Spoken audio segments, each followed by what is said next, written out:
बिस्मिल्लाहिर्रहमानिर्रहीम। Week 3 lecture 5। इसमें हमारे ऑब्जेक्टिव्स हैं ओवरऑल वीक के कि इनहेरिटेंस हमने चेक करनी कि इनहेरिटेंस का मेन फीचर है। इनहेरिटेंस में क्या होता है आप लोग पहले भी पढ़ चुके हैं। और फिर फॉर ईच का लूप, जिस तरह बैक पे पीछे हमने for loop, while loop, do while loop study की। उसके बाद जेनेरिक फंक्शन एंड क्लासेस। तो पहले मेन फीचर पे चलते हैं, इनहेरिटेंस। ऑब्जेक्ट ओरिएंटेड का मेन पैराडाइम्स में से एक है लाइक डाटा एनकैप्सुलेशन, जो आप अचीव करते हो एक्सेस स्पेसिफायर्स के थ्रू, या कि कुछ पब्लिक कर दिए, कुछ प्राइवेट कर दिए, कुछ प्रोटेक्टेड कर दिए।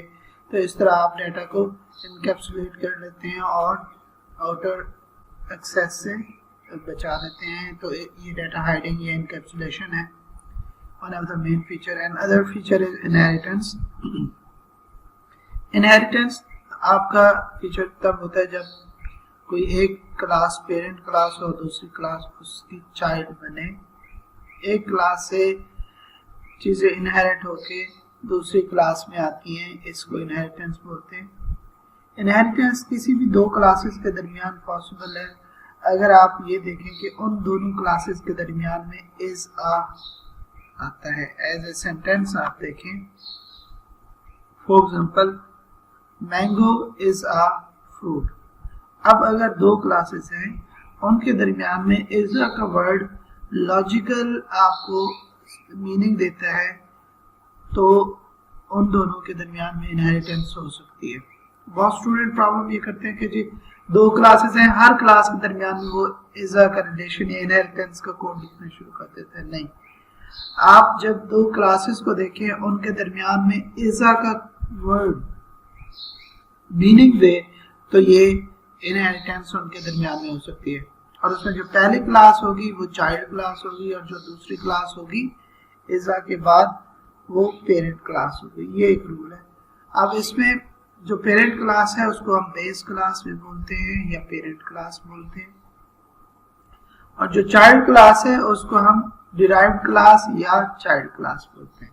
इसका सिंटैक्स देखते हैं पहले, फिर भी मैं आपको इज़ा की डिफरेंट एग्जांपल देना चाहूंगा। जिस तरह car is a vehicle, fruit Apple is a fruit, mango is a fruit, ठीक है।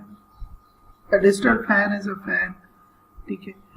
इसी तरह rectangle is a shape, triangle is a shape. तो ये डिफरेंट क्लासेस हैं जो कि अपने पेरेंट के साथ लिंक करती हैं और इनके दरमियान में इज़ा रिलेशन होता है।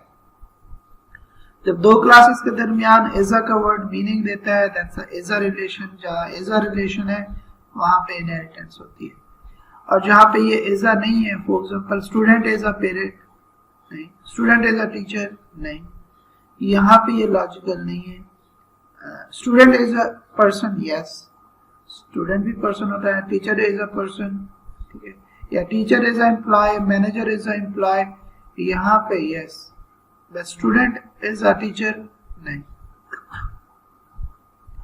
तो ऐसी क्लासेस जहाँ पे इज़ा मीनिंग नहीं दे वहां पे आप इनहेरिटेंस नहीं करेंगे, जहाँ पे ये मीनिंग दे वहां पे आप इनहेरिटेंस कर सकते हैं। इसका सिंटैक्स सिंपल ये है कि आपकी ये क्लास है, फॉर एग्जांपल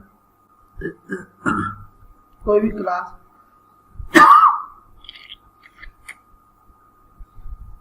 इस क्लास में क्लास का नेम आपके पास इस सुपर क्लास हमने रख दिया, इसका फंक्शन है डू समथिंग, और ये एक चाइल्ड क्लास है। ये कैसे पेरेंट क्लास से इनहेरिट होती है ये हम देखते हैं कि इसका सिंटैक्स सिंपल ये है कि क्लास, चाइल्ड क्लास या सब क्लास, कॉलन, ये जो कॉलन है इसके बाद फिर पेरेंट क्लास का नाम दे देते हैं जो पेरेंट क्लास है।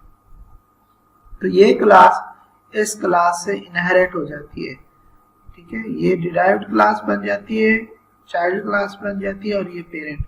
जब आप ये सिंटैक्स लिखते हो तो ये वाली क्लास पेरेंट बन जाती है और ये चाइल्ड बन जाती है। दूसरा आप ये देखेंगे कि डू समथिंग हमारा एक फंक्शन है जो पेरेंट क्लास में है और वही हम अगर चाइल्ड क्लास में भी लिखते हैं तो एक तो ये कि इसको आप ओवर राइडिंग कहते हैं। आप ओवरलोडिंग पढ़ चुके हैं पिछले एग्जाम्पल में, पिछले लेक्चर्स में। ओवरलोडिंग का मकसद ये होता है कि with in a same scope एक ही क्लास के अंदर या एक ही प्रोग्राम, अगर आप ऑब्जेक्ट ओरिएंटेड की बात कर रहे हैं तो फिर एक ही क्लास के अंदर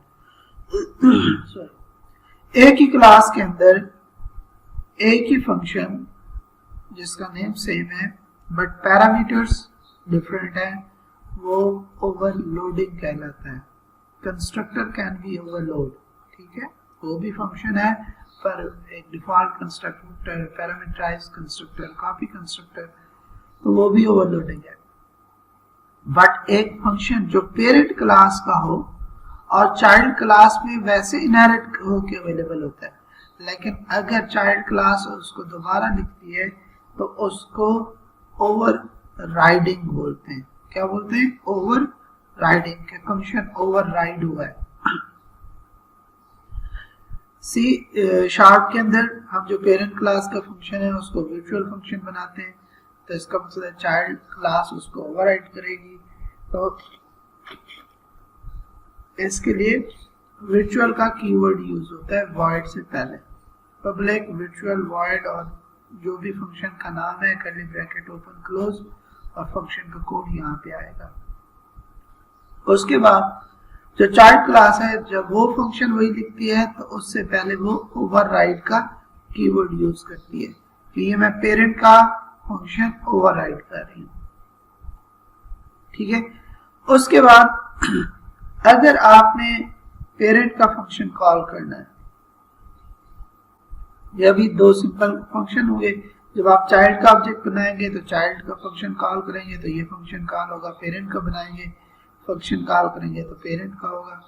लेकिन अगर आप चाहते हो कि नहीं पेरेंट वाली चीजें भी परफॉर्म हो प्लस चाइल्ड वाले भी एडिशनल ये काम हो, तो फिर आप पेरेंट के फंक्शन को चाइल्ड फंक्शन में कॉल करते हैं। और उसका तरीका ये होता है, ये बेस का कीवर्ड है। जब आप बेस का कीवर्ड लगाते हैं तो बेस का कीवर्ड यूज होता है फॉर पेरेंट, ठीक है।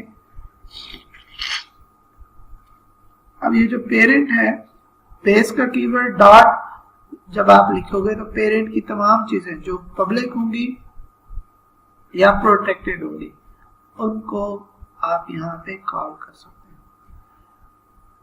प्राइवेट हमेशा विद इन अ क्लास होता है, out of the class access नहीं होता। जो कि प्रोटेक्टेड है वो विद इन अ क्लास और अपनी चाइल्ड क्लास में एक्सेसिबल होता है। जो पब्लिक है वो with in a class, child class या कोई दूसरी क्लास या कहीं और एक्सेसिबल होता है। तो प्रोटेक्टेड चीजें और पब्लिक चीजें यहाँ एक्सेस होती हैं बेस के कीवर्ड के साथ। और base dot do something call करोगे, अगर मैं यहाँ पे सिर्फ डू समथिंग कॉल करता हूँ तो ये पेरेंट के फंक्शन को नहीं कॉल करेगा, ये अपने ही फंक्शन को करेगा और ये किसी की रिकरियन हो जाएगी। लेकिन ये रिकरियन इनफिनाइट चलेगी, क्योंकि रिकर्सिव फंक्शन के लिए हमें क्या चाहिए होता है कि फंक्शन की कॉल से पहले मिनिमम एक ऐसी टर्मिनेशन पॉइंट हो जहां पे फंक्शन जाके रुके। अदरवाइज जिस तरह ये डू समथिंग के अंदर मैंने डू समथिंग फंक्शन कॉल कर लिया, इसका मकसद है ये इसी को कॉल कर रहा है और ये रिकर्सिव है कि फंक्शन अपनी बॉडी के अंदर अपने आप को कॉल करे और इससे पहले कोई टर्मिनेशन पॉइंट नहीं है, तो ये इनफिनाइट रिकर्सिव बन जाएगा। लेकिन मैं ये खुद इस फंक्शन को नहीं बल्कि पेरेंट वाले फंक्शन को कॉल करना चाह रहा हूं, तो मुझे ये बेस डॉट डू समथिंग लिखना पड़ेगा। आपको याद होगा कि क्लास में हमने इसके अलावा कंस्ट्रक्टर भी डिस्कस किए थे। कि कंस्ट्रक्टर जब आप चाइल्ड क्लास का ऑब्जेक्ट बनाते हैं तो सबसे पहले जब ऑब्जेक्ट बनता है तो कंस्ट्रक्टर कॉल होता है। डेफिनेटली जिस क्लास का ऑब्जेक्ट बनाया जा रहा है उसी का कंस्ट्रक्टर कॉल होगा, लेकिन वो कंस्ट्रक्टर अपनी बॉडी एग्जीक्यूट नहीं करेगा, वो अपने पेरेंट को कॉल करेगा और उसका भी पेरेंट है तो वो अपने पेरेंट को कॉल करेगा। तो पेरेंट का कंस्ट्रक्टर पहले एग्जीक्यूट होता है, जब वो एग्जीक्यूशन कंप्लीट होती है तो वापस वो चाइल्ड के कंस्ट्रक्टर पे आता है, फिर चाइल्ड का कंस्ट्रक्टर एग्जीक्यूट होता है और फिर जाके ऑब्जेक्ट बनता है। क्योंकि सबसे पहले पेरेंट की चीजें इनिशियलाइज करनी होती है और फिर चाइल्ड की। और इसी तरह जब एक चाइल्ड क्लास का ऑब्जेक्ट बनता है तो उसमें पेरेंट के भी डाटा मेंबर होते हैं और चाइल्ड के भी डाटा मेंबर्स होते हैं।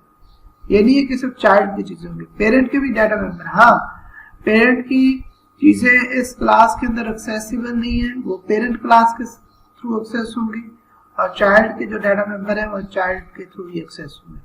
तो ये ऊप के कंसेप्ट थे, इसको हम रिवाइज करना चाह रहे थे कि इसको भी रिकॉल कर लें।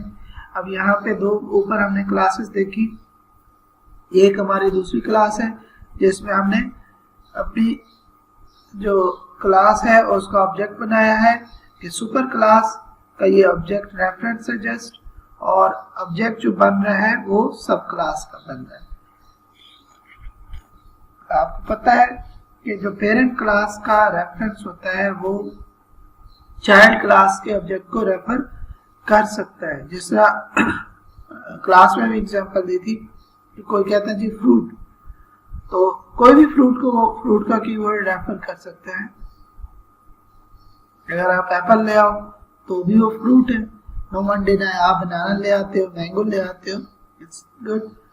तो पेरेंट का ऑब्जेक्ट जो है, जो ऑब्जेक्ट रेफरेंस है वो चाइल्ड के ऑब्जेक्ट को रेफर कर सकते हैं।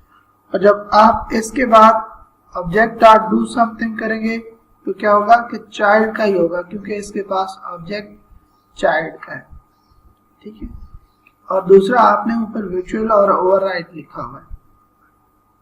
तो ये बेसिक हमारी क्लास है और ये आपकी एनोटेशन है, क्लास की रिप्रेजेंटेशन है।